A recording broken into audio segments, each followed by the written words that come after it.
Donald and Douglas are Scottish twin engines. They're practical, peppery, and proud. They nearly always work together.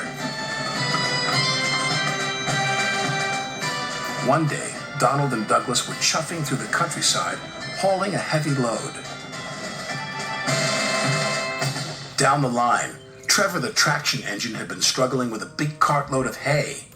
Crossing the tracks, the cart's wheels had broken off. Then Trevor heard a whistle. "Oh no!" Trevor cried. Donald could see the cart. "Stop!" he cried. Donald's driver applied the brakes, but it was too late.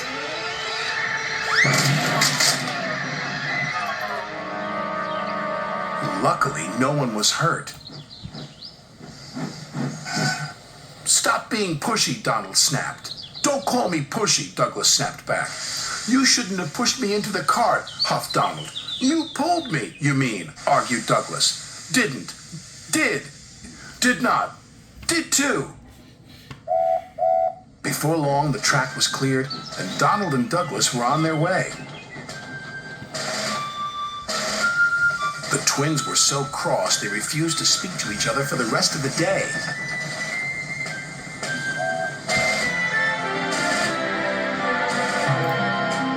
The next day, Sir Topham Hatt needed an engine to help Duck at the smelter's yards.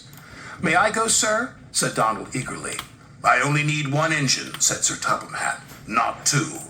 "I am only one engine, sir," said Donald, "and I would like to work with Duck." Sir Topham Hatt was surprised, but agreed. Thomas was worried. "Won't you miss one another?" he asked. "I know I'd miss Annie and Clarabelle. I'll work better on my own," sniffed Douglas. "I have work to do," huffed Donald. At first, Donald enjoyed working with Duck.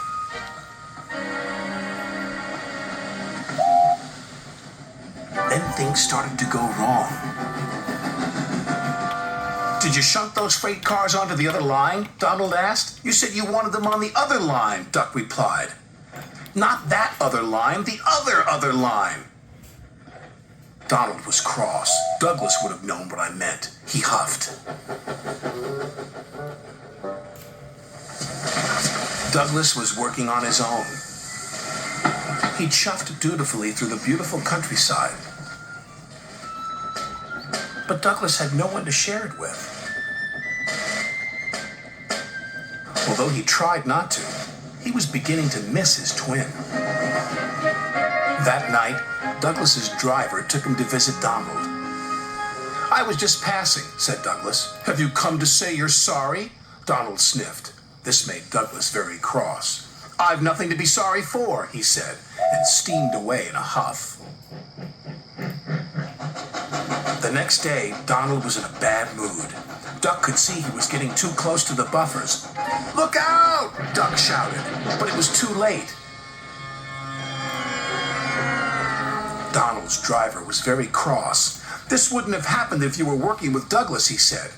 Donald knew he was right, and Duck knew he couldn't pull Donald back onto the rails. So he went for help. Douglas was sadly finishing his work as Duck steamed into the depot. "Donald is in trouble," said Duck.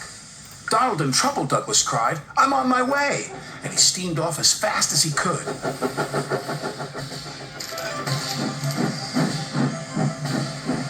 Douglas struggled and struggled. He finally pulled his twin gently back onto the tracks. He was relieved Donald wasn't hurt. "Thank you," Donald said, "and I'm sorry." "No, I'm sorry," said Douglas. "I'm sorry," insisted Donald. "Don't argue about who's sorry," chuckled Duck. "Just be glad you're back together." And they were.